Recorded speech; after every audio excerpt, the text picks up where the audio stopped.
Good evening साथियों। तो साथियों, आज की क्लास में हम देखेंगे कि जो हिंदी साहित्य है, अध्याय 7 देख रहे थे साथियों।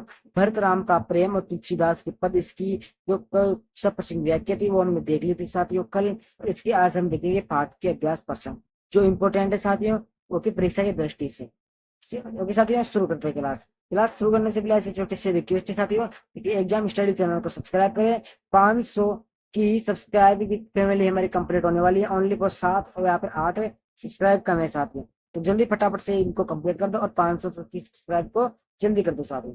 तो देखो साथियों, पहला प्रश्न है कि राम के वन गमन के बाद उनकी वस्तुओं को देखकर माँ कौशल्या कैसा अनुभव करती है, अपने शब्दों में स्पष्ट कीजिए। जो प्रश्न आपके अपने शब्दों में स्पष्ट करे वो आ जाए, उसको आप अपने शब्दों में उससे रिलेटेड जो भी बातें वो आपको लिख देना है। 5 में से 5 नंबर आपको मिल जाएंगे।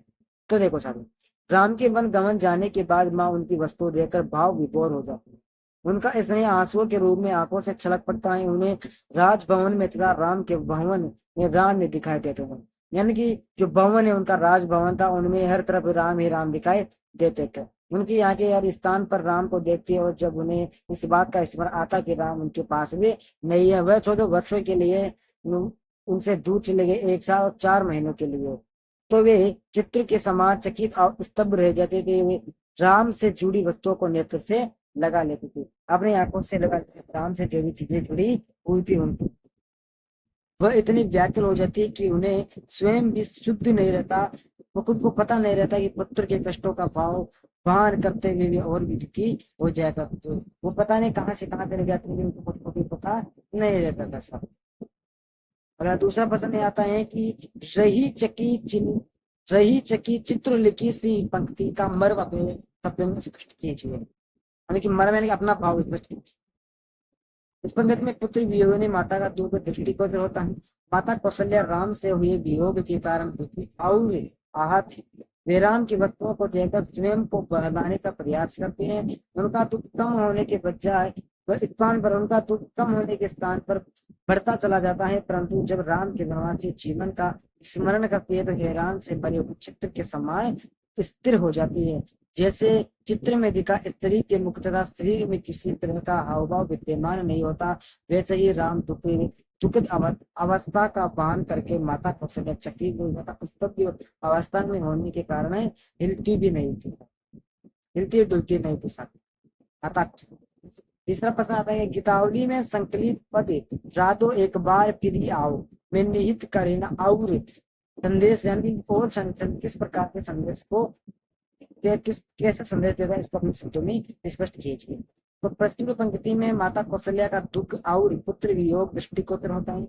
माता कौशल्या राम के वन में जाने से बहुत दुखी हुई, अपने पुत्र राम को वापस आने का निवेदन करती है।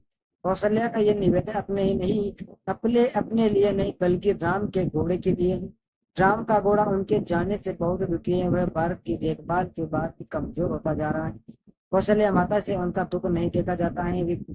वे घोड़े का विरह बलि प्रकाश से समझ पा रही है।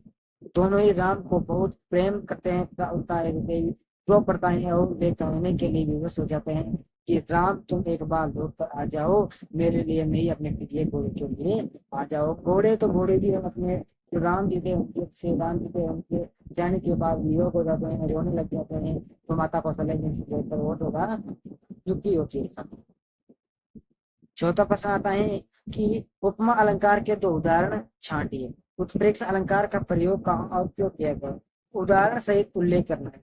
पहला उपमा अलंकार के 2 उदाहरण इस प्रकार से, पहला है कबहू समुची बन गामन राम को रही चकी चित्र लिखी सी। इस पंक्ति में चित्र लिखी सी उपमा अलंकार, कौन सा उपमा अलंकार है?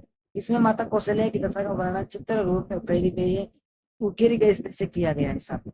जैसे चित्र में बनी स्त्री हिलती डुलती नहीं है, वैसे ही माता कौशल्या राम को अपने पास न पाकर चित्र के स्तंभ और चक्की में खड़े रह जाते हैं। कहने का मतलब है ये माता कौशल्या है वो अपने पुत्र को अपने सामने में देखती है और वो भी जैसे तस्वीर एक स्थान पर टकी रहती है मूर्ति पर, वैसे ही माता कौशल्या भी स्तब्ध हो जाती है, यानी कि मूर्ति के समान खड़ी रहती है।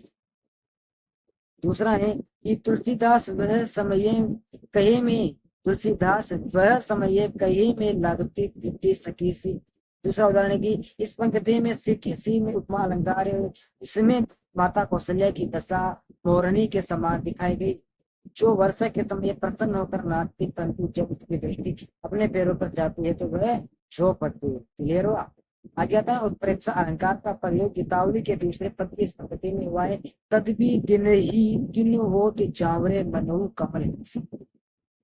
तो इसमें राम वियोग के घोड़ों की मुरझाई दशा की संभावना ऐसे कमलों से की गई जो बर्फ की मार के कारण मुरझा रहे हैं।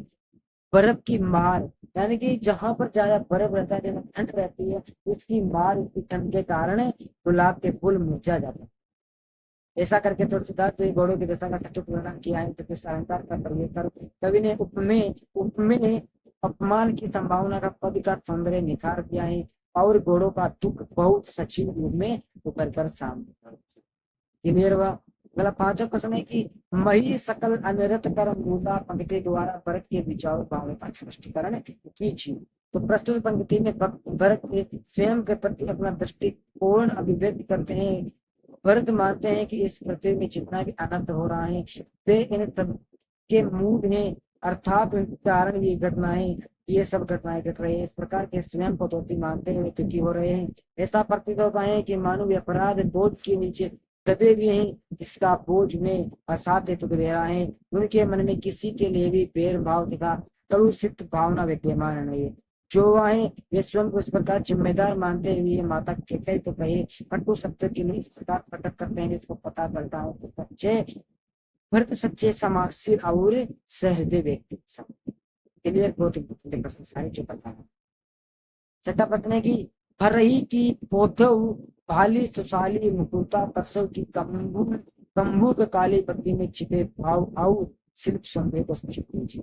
तो उत्तर है कि भाव सौंदर्य। देखो प्रस्तुत पंक्ति में भाव है कि जिस प्रकार मोटे चावल की बाली में उत्तम चावल नहीं उगता और ताला में मिलने वाले काले घोंगे मोती तुपन में छिपे, वैसे ही यदि माँ पर कलंक लगाऊं और स्वयं को साधु वो सज्जन व्यक्ति बताऊं तो ये संभव नहीं है।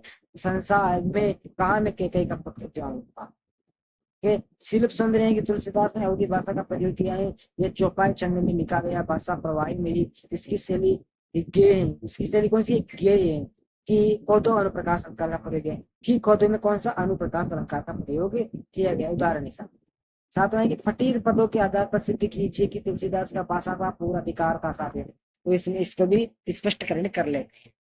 तो देखो तुलसीदास द्वारा रचित पदों का पठन करते ही यह सिद्ध हो जाता है कि तुलसीदास का भाषा का पूरा अधिकार था। वे संस्कृत और अवधि तीनों भाषा के ज्ञाता थे। उन्होंने राम भरत का प्रेम अवधि भाषा में लिखा है और पद ब्रज भाषा में लिखा है। क्या है? उन्हें राम भरत का जो प्रेम है वो अवधि भाषा में लिखा है और पद ब्रज भाषा में लिखा है। क्लियर? दोनों की भाषाओं में मधुर और सुंदर शब्द विन्यास दृष्टिगोचर होता है। भाषा सरल और सहज है। गीतावली की रचना पद शैली में हुई। इसमें अनुप्रकाश अलंकार का प्रयोग सर्वत्र दिखाया गया है। उपमा अलंकार उत्प्रेक्षा अलंकार की छटा पदों का सौंदर्य निखार देती है। साथ अब आठवां प्रश्न आता है कि पाठ के किन्हीं चार स्थानों पर अनुप्रकाश के स्वाभाविक या सहज प्रयोग विवेक उन्हें छाट कर आपको लिख रहा हूँ। तो पहला है कि कबहू प्रथम ज्यो जाय जगावती कई प्रिय वचन सवारे। इस पंक्ति में ज वर्ण की आवर्ती एक से अधिक बार अतः यह अनुप्रकाश अलंकार। एक वह शब्द जिसका प्रयोग बार बार हो उसे अनुप्रकाश अलंकार नहीं कहते हैं, उसे कहते हैं पुनः प्रकाश अलंकार।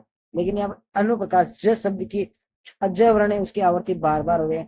खबहू प्रथम ज्यो जाय जगा कई प्रिय वचन सवारे। जो जाय जगह 3 बार इसका प्रयोग हुआ है। साथ उस प्रकार अनु शब्द का इसमें प्रयोग हुआ, अनुप्रकाश रखा था। अगला ख है कि खबहू कहती यू बड़ी बार बई जाऊ भूप पहुंच गया। इस पंक्ति में क तथा ब वर्ण की आवर्ती एक से अधिक बार हुए अतः यहाँ पर अनुप्रकाश अलंकार है। देखो कबहू कहती, ओके, कह कितनी बार आए? 2 बार आया था। और ब कितनी बार आए? भ और 2 बार आए। कितनी बार? 2 बार आए। वह भी 2 बार आए ना। इस प्रकार में भी अनुप्रकाश अलंकार का प्रयोग किया जाएगा। साथ इस तरह की गे बरबाजी बिलोकी आपने बहुरो बनई सिदावो। इस पंक्ति में ब वर्ण की आवर्ती एक से अधिक बार हुए अतः यहाँ अनुप्रकाश अलंकार किया जाएगा। ब एक तो ये रहा, ब बरबाजी में किया गया है, बिलोकी में किया गया, बहुरो में, बनई 4 बार में ब आया है सारे। क्लियर? अगला है घ जे पई प्याई पोकी कर पंकज बार बार चचकारे। इस पंक्ति में प तथा व वर्ण की आवर्ती एक शब्द है, इसलिए अनुप्रकाश अलंकार का प्रयोग किया जाएगा। प बाकी वो है ना, तो देखो प एक तो पये में हो गए, प्या में हो गए, पोकी में 3 बार आ चुके हैं, 3 बार पंकज में अब जो 4 बार, तो प आ चुका है। व देखो व कितने बार है, व व जे पंकज बार बार चकार 2 बार आए हैं साथ में। ऐसे वर्ण जो जिसके ऐसे वर्ण जिसकी आवृत्ति एक से अधिक बार हो उसे अनुप्रकाश अलंकार कहते हैं, और ऐसे शब्द जिनकी आवृत्ति एक से अधिक हो उसे क्या कहते हैं, अनुप्रकाश पुनः पुनरुक्ति प्रकाश अलंकार कहते हैं साथी। क्लियर। इस प्रकार से अलंकारों की पहचान किया करो साथी, दिमाग में रखा करो। नवा है कि महानता लाभ लोभ, क्या महानता लाभ लोभ से मुक्ति तथा समर्पण त्याग से हासिल होता है, वो केंद्र में रखकर इस कथन की पुष्टि कीजिए। महानता कोई वस्तु नहीं है, महानता कोई व्यक्ति नहीं है, कोई वस्तु नहीं है। व्यक्ति को कहा जाता है महान, जो व्यक्ति महान होता है जिसे हर मनुष्य द्वारा पाया जा सकता, यह वह पदवी है जो विरले किसी व्यक्ति को समाज द्वारा प्राप्त होती है। यह वह सम्मान है जो व्यक्ति को उसकी उदारता त्याग समर्पण के कारण प्राप्त होता है। साधारण मनुष्य सारा जीवन लाभ लोभ के फेर में पड़ रहा है, उसे अपने सुख सुविधाओं की चिंता होती है, वह सारी उम्र उन्हें पाने के लिए प्रयासरत रहता है। परंतु जो मनुष्य इस प्रकार की भावनाओं से मुक्त हो जाता है, जो और परहित के लिए अपना जीवन स्वाहा कर देता है, इसी भावना से युक्त माना जाता है। ये भाव मनुष्य को अपने लिए नहीं दूसरे के लिए करने के लिए प्रेरित करता है। ऐसा व्यक्ति भगवान की समझ आ जाता है, उसे महान व्यक्ति के गणगणना में आ जाता है। दसवां क्वेश्चन है कि भारत के त्याग और समर्पण के अन्य प्रसंगों को जानिए। तो देखो जानते हैं, यह सब जानते हैं कि भारत ने अयोध्या के राज सिंहासन पर राम के स्थान पर कभी न बैठने का निश्चय किया। ऐसे राज सिंहासन पर राम के स्थान पर बैठने का कभी निश्चय किया नहीं किया, यानी कभी सोचा नहीं ऐसा। ये बहुत कम लोग जानते हैं कि उन्होंने राम की कड़ाव को उनके स्थान पर सुसज्जित कर राम के वापस आने तक अयोध्या का शासन चलाया था। जब तक राम वापस न आए उन्होंने स्वयं को दोषी मानते हुए राजमहल सुविधा का त्याग कर दिया और वनवास की तरह नगर से बाहर 14 वर्ष तक झोपड़ी में रहते हुए जीवन यापन किया कर सकते हैं। क्लियर हुआ। अगला 11वां क्वेश्चन कहता है कि आज के संदर्भ में राम और भरत जैसा भातृ प्रेम का क्या संभव, अपनी राय लिखी है। आज के युग में राम और भरत जैसा भातृ प्रेम मिलना संभव नहीं है सर, नामुमकिन है। आज सगे भाइयों में धन दौलत को लेकर विवाद खड़ा हो जाता है, भाई भाई को मारने से बात नहीं आता है। लोगों के लिए संबंधित से अधिक धन प्रिय है। जब तक धन दौलत की बात नहीं उठती रिश्तों में मधुरता विद्यमान रहती है। जहाँ धन खड़ा होता है वहाँ दुश्मनी की विशाल दीवार उत्पन्न हो जाती है। कोई भी अपना हक छोड़ने का तैयार नहीं रहता, सबको अपना सुख तथा उज्जवल भविष्य प्यारा होता है। राम के लिए भरत ने और भरत के लिए राम ने राज्य का त्याग किया। दोनों ने भातृ प्रेम को महत्व दिया और 14 वर्ष का वनवास भोगा साथी। क्लियर। तो देखो साथी इस कहानी में यानी कि जो लास्ट पर्सन था उसमें बहुत अच्छी बताई भाई भाई के प्रेम को, कि आज की कल युग में भाई भाई का प्रेम मिलना संभव नहीं नामुमकिन। आज के इस दुनिया के अंदर जमीन से लेकर विवाद होते रहते हैं, धन को लेकर विवाद होते रहते हैं, इस प्रकार से भाई भाई मिलने संभव है साथ संभव नहीं है। क्योंकि साथियों तो हमने पूरा पाठ 7 देख लिया है, कल हम अध्याय 8 देखेंगे। तो एक बार 8 को अच्छी तरीके से पढ़ लीजिएगा ताकि अच्छी तरीके से समझ में जाए।